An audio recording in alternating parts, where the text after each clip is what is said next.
الحمد لله نحمده ونستعينه ونستغفره ونؤمن به ونتوكل عليه ونعوذ بالله من شرور أنفسنا ومن سيئات أعمالنا من يهده الله فلا مضل له ومن يضلله فلا هادي له ونشهد أن سيدنا وسندنا وحبيبنا وحبيب ربنا وطبيبنا وطبيب قلوبنا محمدا عبده ورسوله أما بعد فأعوذ بالله من الشيطان الرجيم بسم الله الرحمن الرحيم يا أيها الذين آمنوا كتب عليكم الصيام كما كتب على الذين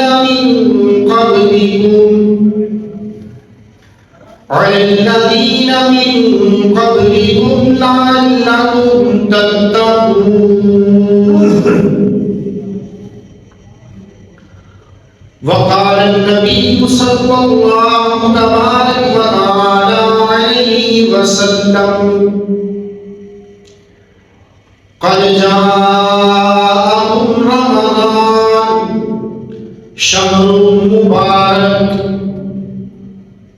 تفتح فيه أبواب الجنة افترض الله عليكم صيامه تفتح فيه أبواب الجنة وتغلق فيه أبواب الجحيم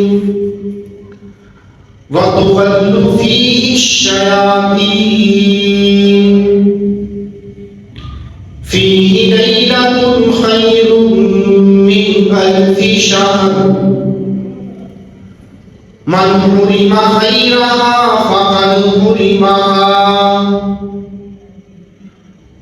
صدق الله العظيم وصدق رسوله النبي الأمي الكريم ونحن على ذلك لمن الشاهدين والشاكرين والحمد لله رب العالمين يا رب صل وسلم دائما أبدا على حبيبك خير الخلق كلهم اللهم صل على محمد النبي الأمي وعلى آله وسلم تسليما كثيرا كثيرا میری انتہائی واجب احترام قابل صد احترام والوں عزیز دوستوں، شعبان المعظم کا یہ مہینہ ختم ہونے کو ہے، آخری ایام چل رہی ہیں اور ٹھیک چند ہی دنوں کے بعد، تقریباً 1 ہفتے کے بعد رمضان المبارک کی مبارک گھڑیاں شروع ہو جائیں گی اور ایک انتہائی بابرکت مہینہ، باعظمت مہینہ وہ شروع ہو جائے گا۔ تو آج کی اس مجلس کے اندر، آج کی اس نشست کے اندر ہم تھوڑا سا مذاکرہ، کچھ گفتگو اس عنوان سے کرتے ہیں کہ رمضان المبارک کا ہمیں کس انداز میں استقبال کرنا چاہیے اور رمضان کی قدر و قیمت ہمیں کس طرح پہچاننی چاہیے اور حضور اکرم صلی اللہ علیہ وسلم صحابہ کرام اور اکابرین امت کا رمضان کے اس مبارک مہینے کے اندر کیا طرز عمل رہتا تھا، اس بارے میں کچھ گفتگو کر لیتے ہیں تاکہ ہمیں بھی رمضان کی ان گھڑیوں کی قدر و قیمت معلوم ہو سکے اور ہم جس طرح رمضان سے فائدہ اٹھانا چاہیے اس طرح اٹھانے والے بن جائیں۔ دعا ہے کہ اللہ رب العزت کی ذات عالی مجھے ایسی گفتگو کی اور ہم سب کو عمل کی ساتھ توفیق عطا فرمائے کہ اس سے ہم سب کو نفع ہو۔ حضرت کعب بن عجرہ رضی اللہ تعالیٰ عنہ فرماتے ہیں کہ رمضان المبارک کا مہینہ جب شروع ہوا، حضور اکرم صلی اللہ علیہ وسلم نے اعلان فرمایا کہ احضروا المنبر، کہ سب لوگ منبر کے پاس اکٹھے ہو جاؤ۔ تو فرمایا کہ ہم لوگ جب فحضرنا منبر کے پاس اکٹھے ہوئے تو اس وقت حضور اکرم صلی اللہ علیہ وسلم نے فلما ارتقى الدرجہ، جب منبر کی پہلی سیڑھی پہ قدم رکھا تو ایک جملہ ارشاد فرمایا، آمین۔ اور اسی طرح فرمایا کہ فلما ارتقى الدرجہ الثانیہ، جس وقت دوسری سیڑھی پہ قدم رکھا قال آمین، پھر کہا آمین۔ فلما ارتقى الدرجة الثالثة، اور جس وقت تیسرے درجے پہ قدم رکھا تو پھر فرمایا آمین۔ حضرت کعب بن عجرہ رضی اللہ عنہ فرماتے ہیں کہ ہم نے حضور اکرم صلی اللہ علیہ وسلم سے عرض کی کہ یا رسول اللہ، لقد سمعنا منك اليوم شيئا ما كنا نسمعه، کہ آج ہم نے آپ سے ایک ایسی گفتگو سنی ہے، آپ کا ایک ایسا انداز دیکھا، ایک طرز دیکھا کہ اس سے پہلے کبھی ایسے ہم نے نہیں دیکھا کہ آپ منبر پہ چڑھ رہے ہوں اور چڑھتے چڑھتے آمین کہہ رہے ہوں۔ حضور اکرم صلی اللہ علیہ وسلم نے فرمایا کہ جس وقت میں نے منبر کے پہلے درجے پہ قدم رکھا، ان جبریل عرضنی، تو جبرائیل امین علیہ السلام میرے سامنے آ گئے۔ انہوں نے ایک جملہ کہا، ایک دعا کی کہ بعد من ادرک رمضان فلم یغفر لہ، کہ ہلاک ہو جائے، تباہ ہو جائے وہ شخص کہ جس کی زندگی میں رمضان کا مبارک مہینہ آئے اور یہ بندہ محنت کر کے، کوشش کر کے، اللہ کو راضی کر کے اپنی بخشش نہ کروا لے۔ تو آپ نے فرمایا کہ قلت آمین، میں نے کہا کہ آمین۔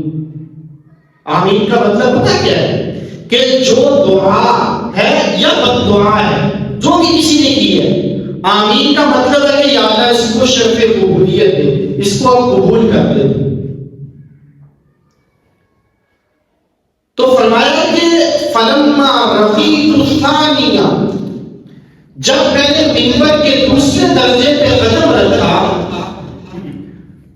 تو حضرت جبرائیل امین علیہ السلام نے اگلی دعا کی، ایک بد دعا ہے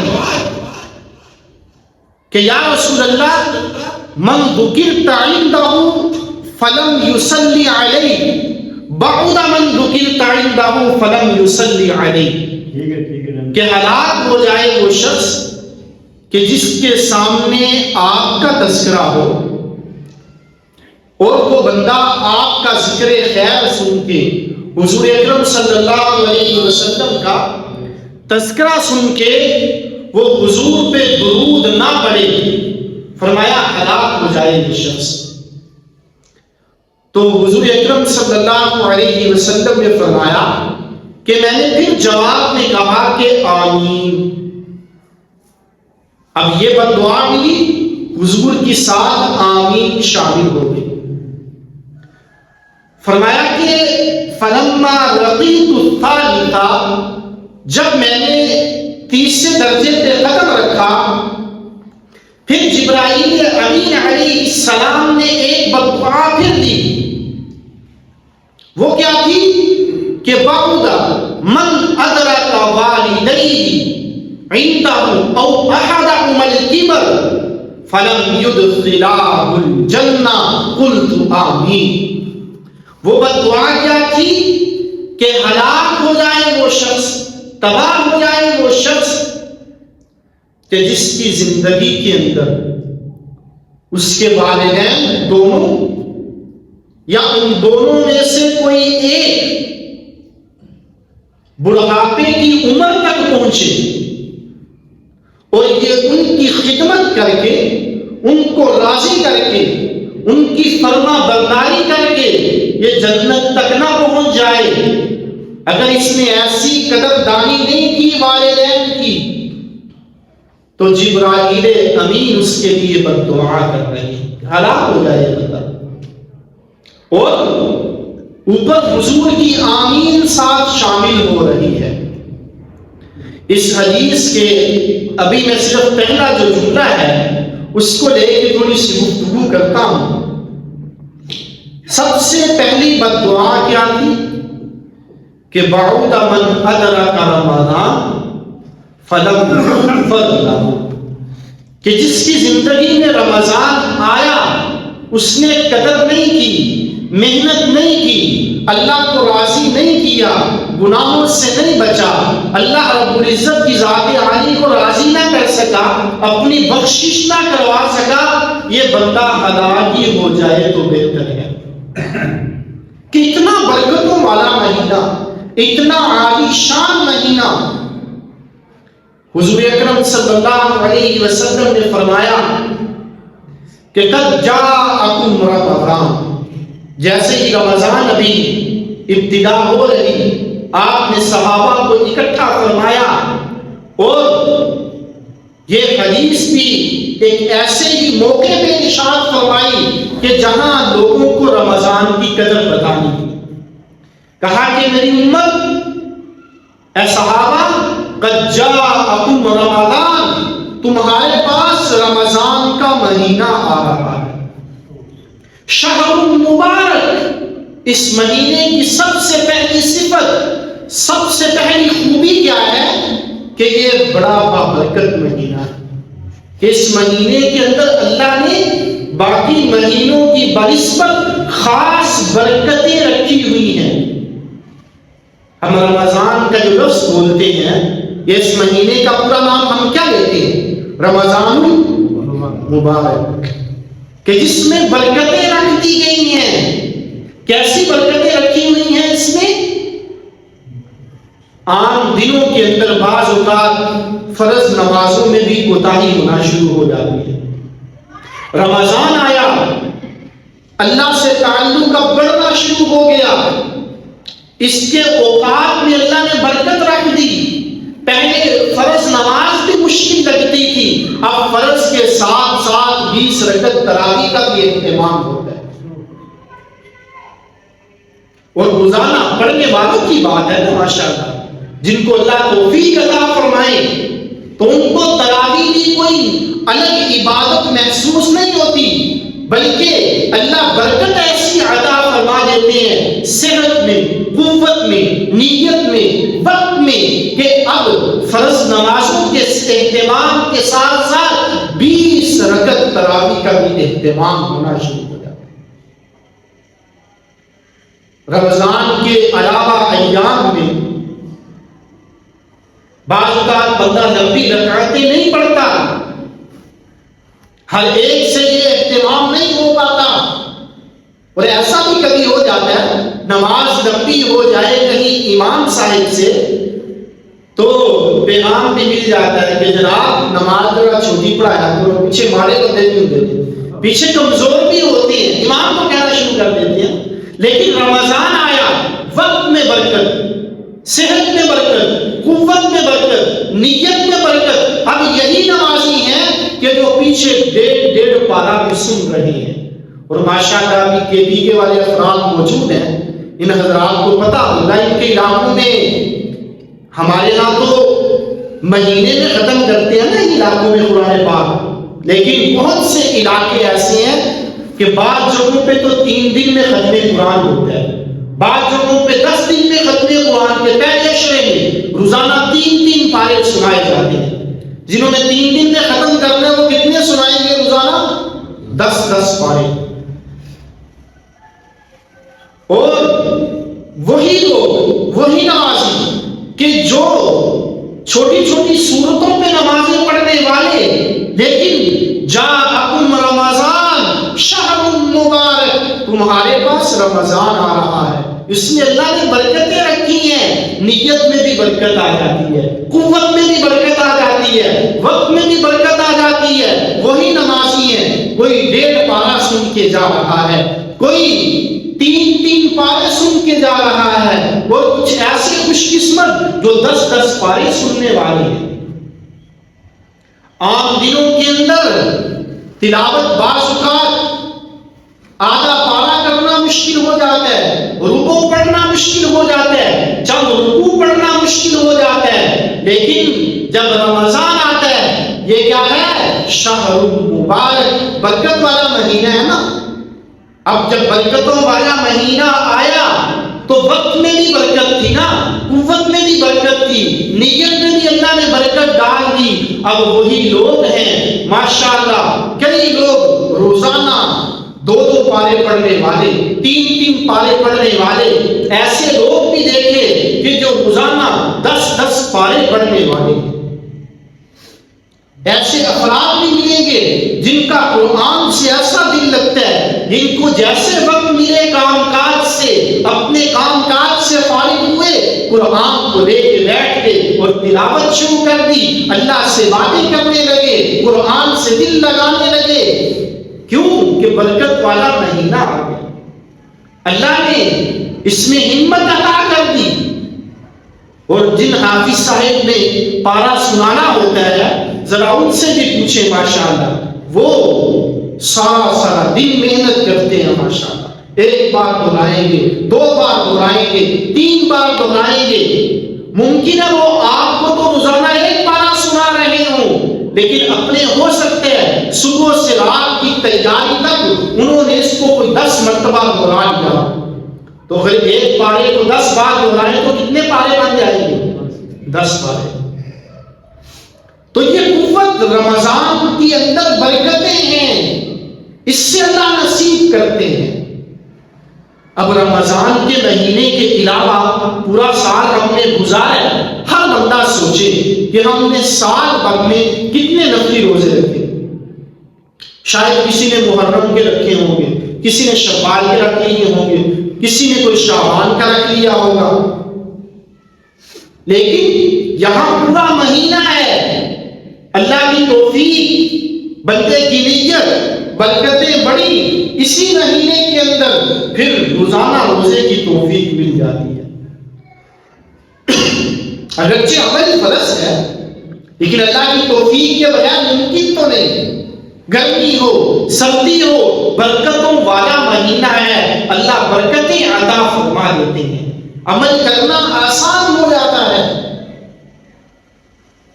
تو حضور اکرم صلی اللہ علیہ وسلم نے اس حدیث مبارکہ میں پہلا جملہ یہ ارشاد فرمایا کہ اے میرے صحابہ, قد جاءکم رمضان شہر مبارک, رمضان آ رہا ہے, برکتوں والا مہینہ ہے.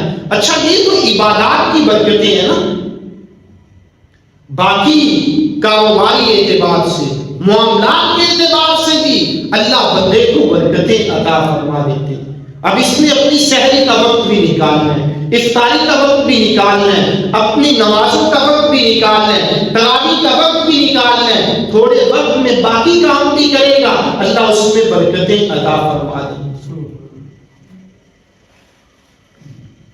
اور اگلا جملہ کیا فرمایا ارشاد کہ افترض اللہ علیکم صیام, کہ رمضان کا مہینہ آ رہا ہے, اللہ نے تمہارے اوپر روزوں کو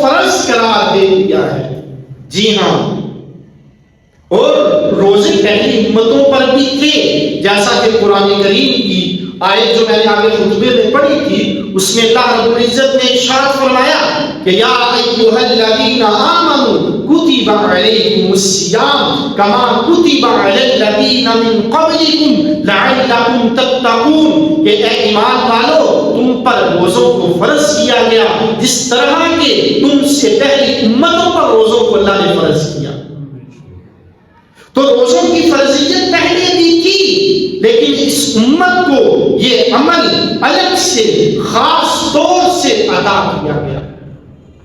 پہلی امتوں کے روزے بعض اوقات 24 گھنٹے کے ہوتے تھے، جن والے نا 8 پیرا روزہ 24 گھنٹے گزر جاتے ہیں۔ یہاں 24 گھنٹے کا ہوتا ہے، آج کل تو ویسے ہی دن چھوٹے ہیں نا، تو صبح تہجد کا وقت ختم ہوا، صبح صادق سے شام جیسے کہ غروب آفتاب ہوا، روزے کا وقت ختم ہو گیا۔ لیکن پہلی امتوں کے لیے یہ آسانی نہیں تھی۔ اچھا، ان کے لیے ایک اور مسئلہ بھی تھا، ایک تو روزہ 24 گھنٹے کا، سردی ہو گرمی ہو، دن چھوٹے ہوں دن بڑے ہوں، روزہ کتنے گھنٹوں کا؟ 24 گھنٹے کا۔ اور امت محمدیہ کے لیے اللہ نے آسان کر دیا کہ 24 گھنٹے کا نہیں، صرف دن کا روزہ باقی رہا۔ یہ دن چھوٹا ہو تب بھی دن کا، یہ دن بڑا ہو تب بھی دن کا۔ پہلی امتوں کے لیے ایک مسئلہ یہ بھی تھا کہ رات کو سونے سے پہلے جب سحری کر لی، جو کچھ کھا لیا وہی ان کے لیے روزے کے لیے تھا۔ جیسے ہی آنکھ لگ گئی اب روزہ شروع ہو گیا، روزہ شروع ہو گیا۔ اگر مغرب کے بعد ہی کسی نے کچھ کھایا یا پیا اور اس کی آنکھ لگ گئی، اب یہ اگلے دن 24 گھنٹے تک یہ کچھ کھا بھی نہیں سکتا، کچھ نہیں کھا سکتا یہ 24 گھنٹے۔ ہاں کوئی رات پر جاگتا رہا تو الگ بات ہے۔ اس امت کے لیے اللہ نے کتنی آسانی کر کہ یہ فجر کا وقت داخل ہونے سے پہلے تک یہ ساری رات سوئیں جاگیں، سو کے اٹھیں، سونے سے پہلے ہو جیسے بھی یہ اپنے کھانے پینے میں مشغول ہو سکتے ہیں۔ تو یہ آسانی اللہ نے اس امت کو عطا فرمائی۔ پہلی امتوں کا روزہ جھوٹ سے ٹوٹ جاتا تھا، جھوٹ بولا تو روزہ کیا، اور یہاں اللہ ہم سب کی حفاظت فرمائے، رمضان میں زیادہ اہتمام کرتے ہیں جھوٹ کا، وہ خرچ بھی کرنا ہوتا ہے اللہ کے راستے میں، پھر وہ کمائی بھی زیادہ کرتے ہیں۔ خیر انشاءاللہ ہم ایسی محنت کریں، ایسی دعوت چلائیں کہ ہر مسلمان ایسا ایمان والا بن جائے کہ وہ جھوٹ چھوڑ ہی دے۔ لیکن پھر بھی اگر خدا نخواستہ اس سے جھوٹ بولا جائے تو اس کا روزہ ٹوٹے گا نہیں، اجر کم ہو جائے گا۔ تو یہ بھی اس امت کے لیے آسانی ہے۔ تو فرمایا تم سے پہلے لوگوں پہ بھی روزے تھے، اللہ نے تم پہ بھی روزے کو فرض قرار دیا۔ اور کیا اللہ نے خیریں رکھی ہیں اس رمضان میں تمہارے لیے کہ تفتح لکم ابواب الجنہ، اس مہینے کے اندر اللہ جنت کے دروازوں کو کھول دیتے ہیں۔ جو مرے گا، جو دنیا سے جائے گا، یہ سیدھا جنت میں داخل ہوتا چلا جائے گا۔ وَتُغْلَقُ فِيهِ أَبْوَابُ الْجَحِيمِ، دوزخ کے دروازوں کو تالا لگا دیا جاتا ہے۔ اگر یہ ایمان کی حالت میں دنیا سے گیا، رمضان کی برکتیں ایسی ہیں کہ اس کو اللہ جنت کا راہی بنائیں گے، دوزخ گویا اس کے لیے بند کر دیں گے۔ اور وَتُغَلُّ فِيهِ الشَّيَاطِينَ، ایسا زبردست برکتوں والا، عالی شان، عظمت والا، کمائی والا سیزن اور مہینہ ہے کہ فرمایا اس میں شیاطین کو قید کر دیا جاتا ہے، جکڑ دیا جاتا ہے۔ کہ جن عام گناہوں کی طرف غیر رمضان میں ان کی رسائی ہوتی ہے، پہنچ ہوتی ہے، رمضان میں ان گناہوں سے بندہ بہت سے گناہوں سے بچ جاتا ہے۔ اور جو کچھ ہوتے ہیں وہ ہمارے اندر کا نفس ہوتا ہے کہ جو ہمیں مجبور کرنا ہوتا ہے، ورنہ جو اوریجنل بڑا شیطان ہے وہ تو بھاگا ہوا ہے، یہ اندر ہماری شیطان بیٹھا ہوتا ہے کہ جس کو ہم نے ایمان عمل کی محنت کر کے اپنے اندر سے نکالا نہیں ہوتا، وہ ہماری غلط عادات، وہ ہمارے غلط اطوار، وہ ہمارے دل کا برا ہو جانا، میلا ہو جانا، یہ ہمیں پھر گناہوں پہ لے کے آتا ہے اس مبارک مہینے کے اندر۔ اور آگے کیا فرمایا اس حدیث مبارکہ میں کہ میری امت فی لیلۃ خیر من الف شہر، اس میں ایک رات ہے کہ جو ایک رات 1000 مہینوں سے بھی بہتر ہے، جسے ہم لیلۃ القدر کہتے ہیں، شب قدر کہتے ہیں۔ اور اس کا اتنا تعین تو بتا دیا گیا کہ آخری عشر میں ہے۔ اور آخر میں حضور اکرم صلی اللہ علیہ وسلم نے اس حدیث مبارکہ میں ایک جملہ ارشاد فرمایا، اللہ کرے ہمیں احساس ہو جائے، ہمیں سمجھ آ جائے، یہ ہماری گفتگو، یہ ہمارا بیان برائے کہیں بیان ہی نہ رہ جائے کہ چلو جمعہ تو پڑھنا تھا، بات سن لی، کپڑے جھاڑ کے چل دیے، نہیں، ہم بطور مذاکرہ اور خصوصاً اس جملے کو ذرا غور کریں، نوٹ کریں۔ کیا فرمایا کہ میری امت یاد رکھنا، اتنی برکتیں ہیں اس مہینے کی کہ اللہ نے جنت کے دروازے کھول دیے ہیں، دوزخ کے دروازے بند کر دیے، شیطان سے حفاظت آسان کر دی۔ فرمایا من حرم فقد حرم، کہ جو شخص من حرم خیرہ فقد حرم، کہ جو بندہ اس مبارک مہینے کی برکتوں سے محروم رہ گیا، خیروں سے محروم رہ گیا، پھر وہ سمجھ لے وہ ہے ہی محروم۔ کہ اتنی جس میں رحمتیں اللہ کی برس رہی ہیں، دن رات اللہ کی رحمتیں، اللہ کا فضل و کرم جس مبارک مہینے میں برس رہا ہو، اگر پھر بھی بندہ اللہ کی رحمت سے محروم رہ گیا، رمضان کی قدر نہ کر سکا، تو سمجھ لے کہ یہ بندہ تھا ہی محروم، یہ اس قابل ہی گویا نہ تھا، اس کی قسمت ہی گویا خراب جیسے کہتے ہیں۔ تو اس لیے ہم اپنے آپ کو ذہنی طور پہ ابھی سے متوجہ رکھیں، عزم کریں، نیت کریں کہ انشاءاللہ ہم نے رمضان کی قدر کرنی ہے، اس میں محنت کرنی ہے۔ حضور اکرم صلی اللہ علیہ وسلم جیسی ہستی جن کی بخشش ایسی عالی شان کہ حضور کی وجہ سے اللہ لوگوں کی مغفرت فرمائے گی، آپ کی سفارش، آپ کی شفاعت سے لوگ جنت میں جائیں گے، حضور تو ایسی عالی شان ہستی ہے۔ لیکن رمضان آتا تو آپ اپنی کمر کس دیتے، یہ اشارہ تھا اس بات کی طرف کہ اپنی محنت بڑھا دیتے، اعمال کے اندر، سخاوت کے اندر، عبادات کے اندر اپنی مشقت کو بڑھا دیتے تھے۔ تو امت کو تو کس قدر زیادہ اس کا اہتمام کرنا چاہیے۔ تو بھائی رمضان آ رہا ہے، ہمیں اس کا استقبال کیسے کرنا ہے، اس کا ایک تو ابھی سے ہم نے ذہن بنایا ہوا ہو، یہ ہمارے مذاکرے، ہمارے ایمان میں یہ اس طور پہ نفع کے طور پہ شامل ہو جائے کہ آنے والا رمضان ہماری زندگی کا سب سے خوبصورت رمضان بن جائے۔ سب سے پہلا مقصد رمضان کا جو اللہ نے قرآن میں ارشاد فرمایا، لعلکم تتقون، تاکہ تم متقی بن جاؤ، گناہوں سے بچنا، یہ رمضان کا سب سے پہلے استقبال ہے، سب سے بڑا ادب ہے، سب سے بڑا مقصد ہے رمضان کا، کیا؟ گناہوں سے بچ جانا۔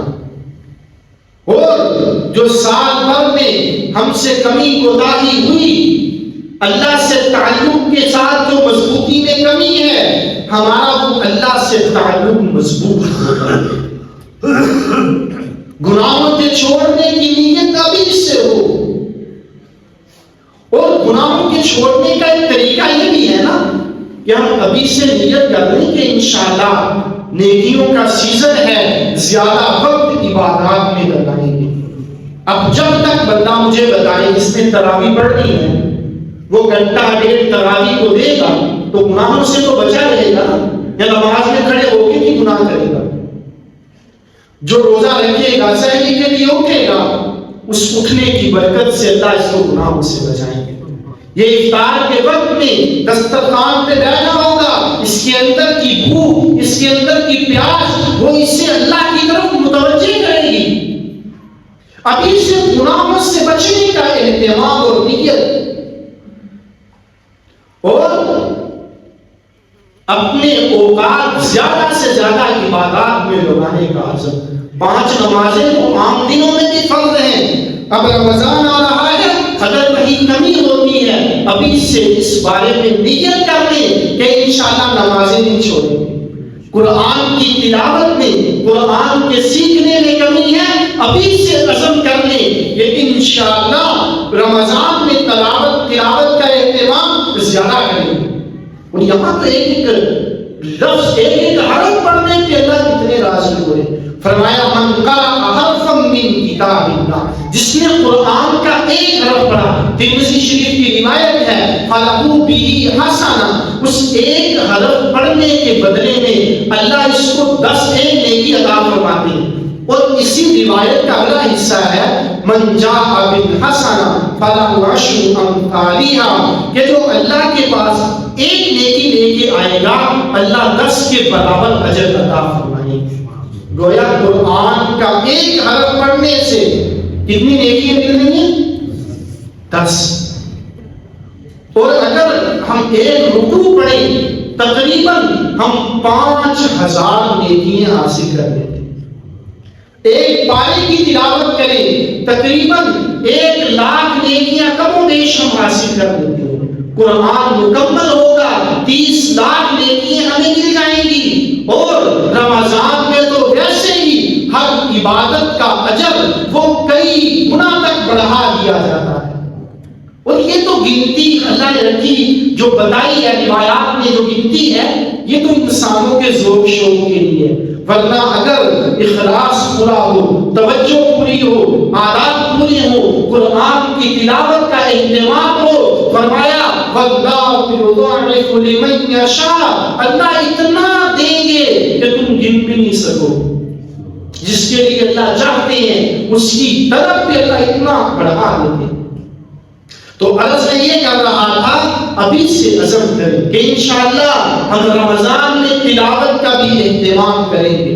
تکبیر اولیٰ سے نمازوں کے اہتمام کی نیت کریں, تکبیر اولیٰ کے ساتھ. اور ہم تعلیم میں بیٹھتے ہیں, یہ حدیث ہم نے کتنی بار سنی کہ من صلی للہ 40 یوما فی جماعت یدرک تکبیرۃ الاولیٰ کتب لہ براءتان, کہ جس بندے نے 40 دن اللہ کے لیے ایسی طرح نماز پڑھی جماعت کے ساتھ کہ تکبیر اولیٰ بول نہیں ہوئی, ادھر امام نے اللہ اکبر کہا, ادھر اس نے اللہ اکبر کہا, اور کم از کم درجہ یہ ہے کہ 40 دن تک جماعت کے ساتھ یوں نماز پڑھے کہ رکعت اس کی فوت نہ ہو. فرمایا کتب لہ براءتان, اللہ اس کو 2 پروانے عطا فرمائیں گے.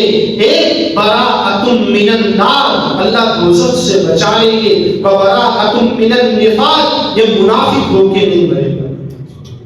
کتنی فضیلت ہے, کتنی اہمیت ہے.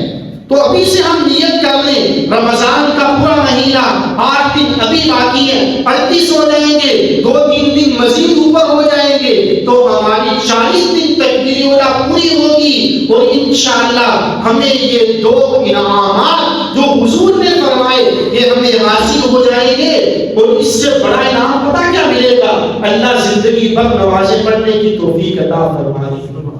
جو 40 دن اہتمام کرے گا اس کی طرف پہ اللہ آگے بھی آسان کر دیں گے. تو اس لیے ابھی سے عزم ہو کہ انشاءاللہ ہر نماز پڑھیں گے اور تکبیر اولیٰ سے پڑھیں گے. عزم ہے نا جی انشاءاللہ؟ اور اس طرح ہم ابھی سے نیت کر لیں کہ انشاءاللہ تراویح کا اہتمام کریں گے. ایسا تو نہیں ہوتا کہ پہلا روزہ 3 صفحے، دوسرا روزہ 2.5 ہو گئی، تیسرا روزہ چلتے چلتے 27واں روزہ آیا تو پیچھے بندے کتنے رہ گئے؟ 3-4. ایسے نہ ہو گئے.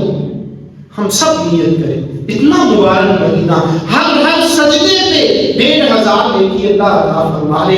جنت میں اللہ محل بنا رہے ہیں. سب سے بڑی بات مشکاۃ شریف کی روایت ہے، فرمایا اللہ کا سب سے زیادہ قرب بندے کو سجدے کی حالت میں ملتا ہے. جو 20 رکعت تراویح پڑھے گا یہ کتنے سجدے کرے گا؟